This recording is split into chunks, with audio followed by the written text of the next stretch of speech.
Fala aí pessoal, sou Jorge Nicola, bem-vindos a mais um vídeo do canal, sempre bom ter vocês por aqui sem perder tempo. Pedir para deixar like, se inscrever no canal e ativar todas as notificações. Hora de falar sobre o São Paulo, quero responder sobre Rian Francisco, o maior artilheiro da base do São Paulo nas últimas temporadas. Menino de só 17 anos de idade, que já soma 25 gols em 38 partidas, mesmo jogando no Sub-20. Bem mais novo do que os demais, mas com números bastante impressionantes. Antes de gravar o vídeo, conversei com o Douglas Schwartzman, que é o diretor das categorias de base do São Paulo, para perguntar sobre o planejamento do time principal em relação ao Rian Francisco, atleta que recentemente treinou com os jogadores de cima e deixou excelente impressão. A ideia é que o Rian Francisco participe da Copa São Paulo de Juniores em janeiro do ano que vem e depois fique em definitivo no time principal, podendo ganhar alguns minutos durante o Campeonato Paulista. É, na avaliação dos dirigentes do São Paulo, a competição mais apropriada para que atletas que vêm da base ganhem minutos. Então o Rian Francisco deve seguir esse planejamento. Menino que teve no ano passado a assinatura do seu primeiro contrato profissional, o vínculo só termina em janeiro de 2026, é possível inclusive que exista uma renovação em breve. Só para completar, se você conhece pouco sobre o Rian Francisco, vale a lembrança de que no ano passado o cara teve mais de um gol por partida. Jogando no Sub-17, mesmo com 16 anos, ele fez 42 gols em 34 jogos. São Paulo que concentra todas as suas forças para a partida dessa noite contra o Atlético Mineiro. A vaga garante R$ 9.450.000 aos tricolores. Agora é o seu momento para fazer prognósticos, pensar e já preparar o terreno para Galo e São Paulo. Preparar a caixa de som também. Eita! Vamos lá, Renata. Você sabe muito bem, sou uma figura equilibrada em tudo na minha vida. Mentira, não tenho nenhum equilíbrio. O equilibrado faz o óbvio e eu odeio pessoas que fazem o óbvio. Então, vou dizer pra você que sou mineiro, né? Mineiro é um sujeito que come quieto, né? Eu deixo a soberba para os amigos aí de São Paulo. Eu deixo a soberba para o Sgarbi, eu deixo a soberba para o Denilson, né? Porque eles são assim habitualmente. Vão passar o carro e tal. Aquele vídeo da semana passada, fiz um compiladinho, chamei o Milito, falei, Mimi, tô mandando para você aí um compilado do que os coleguinhas da imprensa lá de São Paulo, o Soberbo e o Soberbinha, estão fazendo. Mandei pro Mimi. Vai usar na pré-eleição hoje, usou todos os dias de lá pra cá. Antes do treino, ele reunia a rapaziada lá do Atlético e botava o tablet lá pra turma assistir. Essas duas figuras aí, arrogantes, falando que o São Paulo vai passar o carro. Calma! O Atlético tem uma vantagem, o Atlético tem um time muito bom, o time tá se ajustando e tal. Eu ficaria, sinceramente, em nome do Mimi para os íntimos, Milito, em nome do grupo de jogadores, em nome da diretoria, da redação aqui, que é toda atleticana, começar pelo André Salles, extremamente satisfeito com o empate. Não tem problema nenhum.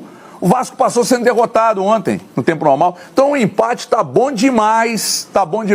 Mas se vier uma vitória, melhor ainda, Renata. O Atlético, que é esse time muito bom que tá aqui ao lado, tem jogadores cansados porque atuaram pelas suas seleções. Mas eu vou, humildade, total pra você aqui. 2-1 Atlético. 2-1 Atlético e Atlético na primeira fase, rumo à final. Medroso, hein? Você é um bicho medroso, velho. Nossa. Você tá cheio de bicho na sua casa, pega as coragens deles lá. Eita! Seu bicho medroso. Acho que o empate tá bom. Tá jogando em casa, rapaz. Vai pra cima, tá com medo de ir pra cima, né? Vai pra cima, tem coragem de ir pra cima? E daí, irmão? Vocês vão perder aí, fio. Vai ser 3-1 pra nós aí. Fora os ameaços, irmão. Eita! É assim que você tem que falar do seu time. Eu acho que o empate tá bom pra nós. Seu pipoqueiro, seu medroso. Pega a coragem da medroso. aí. Isso aí, tiozão. Você é um medroso. Vai pra cima, jogando em casa, rapaz. Vocês não aprendem mesmo, hein? Vocês não aprendem mesmo, hein? O São Paulo vai passar o carro aí. Soberba. Amanhã a gente mestre da soberba. Eu acho que cheio de bicho em casa, você está dizendo será usado contra o seu time na pré-eleição de hoje. Teus bichos têm mais coragem que você, teus bichos. Cadê o Soberbinha? Cadê o Soberbinha? Cadê o Soberbinha? Vai, amanhã nós vamos conversar, irmão. Você vai no Sgarbi, você sabe que o Sgarbi é pipoca também. Não pipoca nada, irmão. Aqui é diadema, Tiozão, você é flex, tiozão. Aqui é São Paulo, você é flex, Essa tiozão. Diga nas ideias. Você é flex, tiozão. Não me envolvo. Aí você vai no juvenil e reclama. Tá tendo crise entre os dois. Fica na sua aí, tiozão. Crise no relacionamento. Ô, Everton, Crise no relacionamento. você tava até semana retrasada pedindo a cabeça do Milito aí que faz um trabalho péssimo. Faz um trabalho péssimo. Fica querendo o nosso treinador, que é o Zubeldia. Hoje é passar o carro em vocês aí, irmão. O seu time não assusta ninguém. Pode falar soberbinha. Quando o Ronaldo falava isso, São Paulo foi ganhar a Copa do Brasil. Então hoje é tricolor pra cima dos caras, Caleri. Vrau! Eu tenho um alerta pra vocês. Eu tenho um alerta. Vai ter Você tem que fazer mais gols. Mas é importante destacar. Deixa eu contar uma coisinha aqui, ô Chico, dá uma segurada aí, Chico, dá uma segurada. Chico tem a ver com essa história. Deixa eu só contar uma coisa sobre ele, É muito pênalti. A última vez, tá? A última vez que alguém chegou aqui, nessa soberba toda, e falou mais ou menos o que vocês estão falando, foi lá em 2013, o resto da história você já sabe. Então continua desse jeito, que é assim que a gente gosta. Loirão, me ajuda aí, Loirão. Você que tem a mente boa, me ajuda aí. Quando que eu imitei o galo louco aqui em cima da mesa? Aqui? Faz tempo, Já hein? tem uma cota disso aí, não tem? É, faz tempo. Já tem uma cota. Alguma coisa de Copa do Brasil, isso. Muitos anos já. Amanhã é o Jason, pai. Caramba. Amanhã é o Jason. Amanhã é sexta-feira. 13. Amanhã é o Jason, fiel. Amanhã é o Jason, Da mesa? Olha esse Gabi, me ajuda. Nós dois, né? DJ em cima da mesa. DJ em cima da mesa. Quase, moleque. Ele acha que isso é uma coisa legal, não é? Vai ser legal. Meu, nós dois DJs em cima da mesa. Nós dois DJs. Olha os Gabi falando assim. Respeita meus cabelos. Olha só, o que eu posso garantir, Brasil, é que se eles saírem da Libertadores, são os dois juntos na maca. Isso sim. Eu vou embaixo, eu vou embaixo. Mas aí ele falou, Jason, por quê? Vamos fazer Batman e Robin. Então, aí, na ó. verdade, eu tinha que sair já e ele na maca, eu já saí pelo Palmeiras, né? Não vai dar Miguel. A gente Vocês também estão... O soberbo e o soberbinha vai sair junto. Ele vai sair no meu... Filha da mãe. Chico Garcia, traz aquele recadinho. Arena MRV, o Galo está em casa, mas é uma casa que ainda não, o Galo não está tão habituado, tão à vontade assim, tem alguns tropeços, o pessoal reclama do gramado, mas estará ao lado de sua torcida e com uma ótima vantagem, porque ganhou no Morumbi, Natália. Mas saiu na frente o Atlético, né? O São Paulo tem tido uma dificuldade de converter as oportunidades. A bola tem chegado pouco ali quando o Caleri está em campo, quando chega, ele ainda tem que arrumar alguma situação melhor. O São Paulo tem que jogar um pouquinho acima, tem que aumentar um pouquinho o tom para defender o seu título. O Atlético Mineiro está mordido, se esperava muito da temporada do Atlético Mineiro no Campeonato Brasileiro, muitos contratempos ali. O Milito começa muito bem, depois o time cai de produção, volta a jogar bem de novo, mas oscilando muito. Então a expectativa hoje é para um jogo muito disputado, ali nos detalhes. A gente vai ver esse confronto acontecendo pelo menos 3 vezes nessa temporada, né? Um pelo Campeonato Brasileiro e o outro pela Copa do Brasil. Vamos ver como é que esses dois times vão se enfrentar, mas eu tenho uma expectativa boa para o jogo de hoje. Acho, não sei, que vai para os pênaltis. Olha, palpite de Natália Ferrão, vitória do Tricolor. Então? Galo, nos pênaltis. Não. Não. Entendi. Tempo normal do você falou São Paulo. Que vai para os pênaltis. São Paulo tem que ganhar o jogo para ir para os pênaltis. Vai para os pênaltis, aí vai. Acho que o Galo leva no. Você disse que o São Paulo tem que subir o tom? Como assim? O Viola ficou bravo comigo ali. Falou, pô, e aí? Tem que subir o tom, Abel, tem que jogar mais, tem que encaixar mais o jogo. Acho que o São Paulo teve oportunidades no Morumbi, faltou ajuste fino. Faltou ali um pouquinho mais de capricho na definição de jogada. Falta alguém entender melhor ali a comunicação com o Lucas, que é um dos caras principais desse jogo. O Wellington Rato entrou bem, né, na partida também, jogou bem na partida. Então acho que o São Paulo tem recursos, só que tem que lidar melhor com esses recursos, né, para conseguir converter as oportunidades que tem. A Natália falou que o São Paulo tem que subir o tom. Eu me lembrei, nós iremos achar o tom. É o ajuste fino. Vamos ver as prováveis escalações? Para também o André, o Eugênio, os dois falarem sobre esse maravilhoso confronto que já foi final de Campeonato Brasileiro em 77. Teve confrontos históricos na Libertadores de 2013. Ronaldinho Gaúcho contra Rogério Ceni. Aquele episódio histórico da água. O torcedor do São Paulo não verdade. gosta. Mas o torcedor do São Paulo gosta de lembrar de 77. Tá aí o galo de tanta gente, o galo de Richarlison, né? Sim. De Pierre, de Ronaldinho Gaúcho e de Bernard, que estará em campo hoje. Olha ele ali.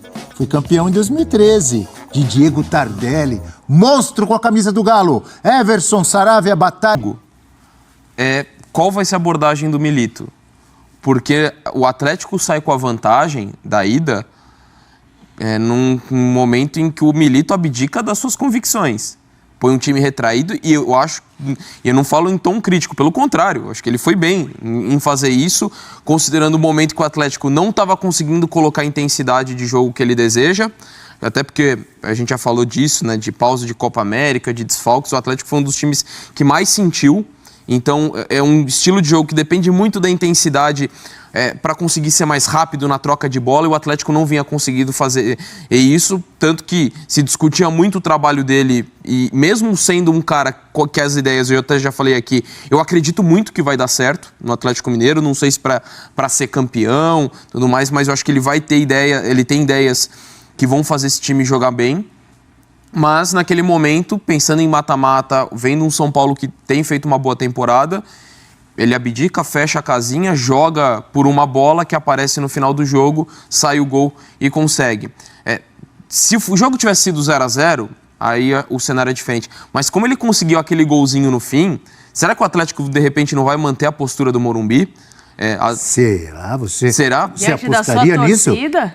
Então, Não sei, hein? considerando a vantagem, eu pessoalmente acredito que não, mas eu acho que não dá para descartar essa possibilidade, porque deu certo diante de um time que vai sair naturalmente. Então eu estou muito curioso para ver como que o Milito vai fazer a abordagem baseada nesse jogo. E sinceramente, pelo nível apresentado, pelos dois times, e acho que o Atlético conseguiu travar bem o São Paulo.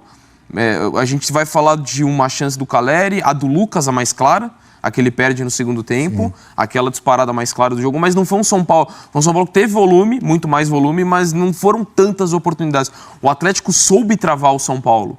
E num jogo de extremo equilíbrio, assim, se você pegar o potencial dessas duas equipes, lógico que o Atlético é favorito, porque conseguiu uma vantagem importante fora de casa, ainda que não tenha essa cultura, e até é importante esse confronto, mais do que, lógico, o principal é você se classificar, sonhar com um título, ainda mais para um Atlético que no Brasileiro a disputa hoje é pensar em uma vaga na Libertadores, não tem mais conversa em relação ao título brasileiro, mas para começar a criar uma cultura vencedora no seu estádio, porque ainda tem toda essa desconfiança em relação ao gramado, dos próprios jogadores reclamando, querendo ou não pesa o começo dos duelos contra o Cruzeiro, o time ter perdido, e isso acaba pegando muito mais pro torcedor até. Então, assim, você pega um duelo pesado, você já lembrou do histórico desse confronto, consegue eliminar um São Paulo, bate uma semifinal, acho que ajuda a criar uma casca, uma identidade do time dentro do seu estádio. Então, também é importante nesse sentido. Então, o Atlético até falava do favoritismo, até vejo por conta da vantagem adquirida,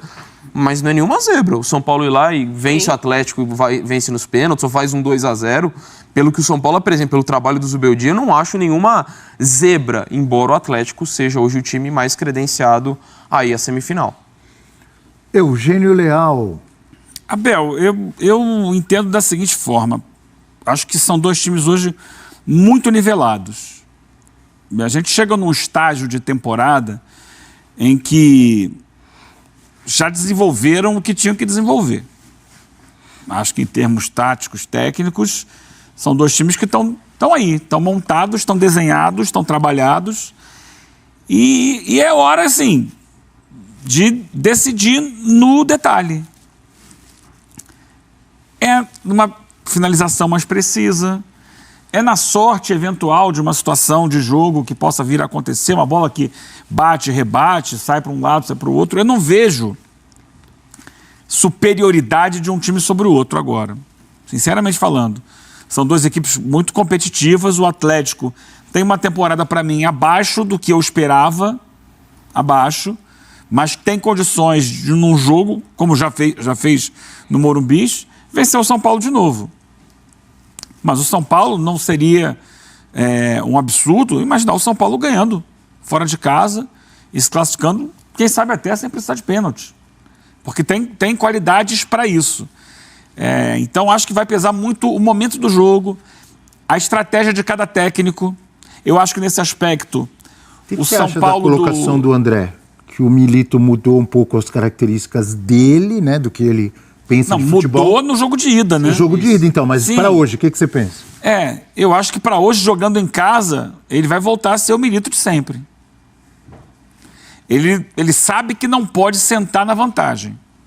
É verdade. Se no Morumbi, entendendo a força do rival, ele deu um passo atrás e, vou jogar de forma mais reativa e tal, eu acho que hoje, jogando em casa, ele, imagino, né, vai entender que não dá para repetir aquele tipo de estratégia, porque senão você vai chamar demais o São Paulo e vai correr riscos que o Atlético não precisa correr. E não é a maneira que ele se sente mais à vontade de jogar. Então, acho que vai ser um jogo muito... Agora, é questão de o técnico também tirar da cartola novidades. Nem sempre de início no jogo, mas vai para o jogo com o time que se espera e tal, e aí, dependendo do andamento da partida, surpreender o adversário. É a hora de mostrar que tem coelho na cartola, né? Ou o Galo? Galo na cartola eu nunca vi. Coelho já vi. Coelho é o América, pô. Mas isso vale tanto para o Milito quanto para o Zubeldia.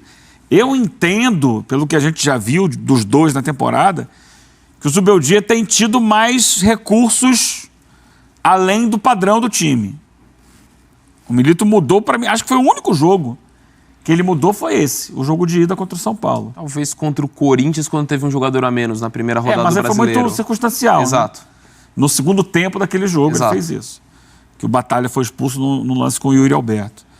Mas em geral não, em geral é um time que gosta da bola, gosta de jogar no campo de ataque, tem as suas maiores isso, né? qualidades são ofensivas e muito mais do que defensivas.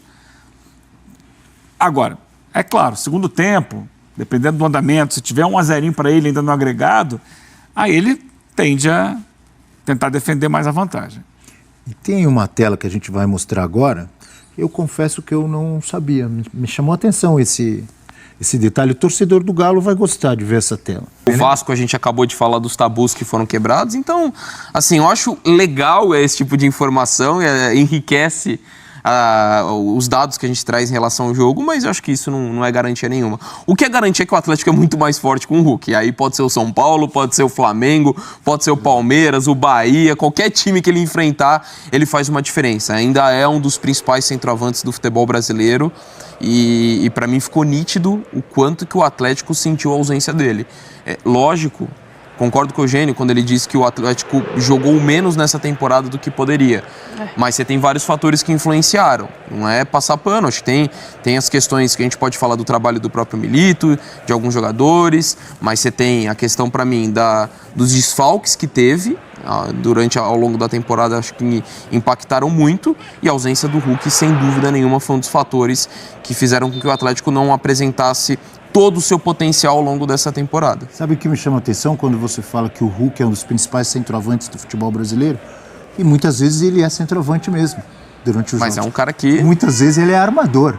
E nessa temporada mesmo, vimos várias vezes, aquele início de temporada do Galo que o Scarpa desandou a fazer gol, lembra? Sim. Quantas vezes o Hulk estava ali pelo meio armando e jogava a bola lá na direita para o Scarpa trazia para dentro e batia? Ele tem muita movimentação, né, Natália? Não sei se você vê assim. Não, ele é um jogador, ele não é aquele cara fixo dentro da área que vai ficar esperando bola, não. Ele vai sair bastante também para distribuir jogada, vai abrir espaço, vai puxar a marcação. Essa é uma característica do Hulk, que oscila também, né, diante do coletivo do Atlético Mineiro, mas que ainda, ao lado, acho que do Paulinho, é das principais duplas que a gente tem no Campeonato Brasileiro, né? Não só no Brasileiro, mas no cenário nacional de futebol. A gente pode citar o Arrascaeta e o De La Cruz, o Pedro, a gente pode ir citando alguns nomes que vão fazendo ali algumas coisas, né? No Flamengo a gente pode citar várias duplas. Luciano e Caleri, ou Lucas e Caleri, a gente pode citar algumas duplas, mas o Hulk, a gente não pode esquecer, o Hulk e Paulinho, até pela final da temporada passada, né? O final da temporada passada, os dois se conhecendo muito, trocando muito, e a expectativa talvez que o Eugênio traz, que não foi atendida nessa temporada acho que principalmente pro torcedor, era justamente disso, né? Um time que acaba muito bem e que começa numa oscilação muito grande, mesmo depois da chegada do Milito. Um confronto que promete, né? Um grande jogo. São Paulo e Galo lutando para chegar às semifinais da Copa do Brasil. Os dois vivíssimos na Libertadores em confrontos nacionais também. É bom lembrar, né? O Galo que vai ter o Fluminense pela frente e o São Paulo que terá o Botafogo pela frente. Olha que maravilha. Dois confrontos também especiais na Libertadores da América. Tá aí, galera, informações do São Paulo para esse jogo de logo mais contra o Galo. Jogo importante, Copa do Brasil. Lembrando que o primeiro jogo o São Paulo perdeu